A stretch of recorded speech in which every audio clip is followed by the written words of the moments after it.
As we hold the powerful accountable tonight, we've learned Atlanta City Councilman Michael Julian Bond will repay the city thousands of misused tax dollars.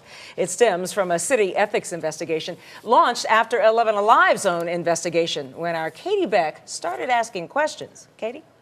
Well, Brenda, we did a series of stories about the questionable spending habits of Councilman Bond.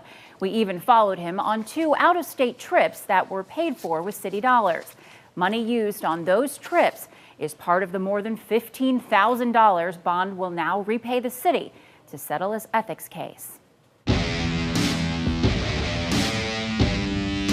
This, we contend, would be in violation of the ethics code. City Ethics Officer Nina Hickson over and over cited the City Ethics Code. Section 2-816B, which prohibits city officials and employees from accepting any tickets. She was citing it to explain the more than a dozen violations she found against Councilman Michael Julian Bond. Things like taking a $3,000 cash advance for city travel and then never taking the trip, or traveling to Washington, D.C. for things other than city business on the city dime. He also participated in his family reunion during that time. Party favors for his own high school reunion, multiple years of requesting free VIP event tickets, private tutoring that Bond admits was partially to prepare him for the GRE test he planned to take, and another reunion trip to Boston. But he did participate in this particular reunion, which did not serve a city purpose. At the ethics meeting, Bond's representative spoke on his behalf, but when his comments turned defensive instead of apologetic, Hickson interrupted. This councilman wants to improve himself because the complexion of the city financing. Madam Chair,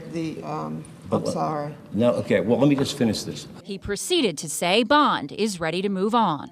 He accepted the gravity of the charges.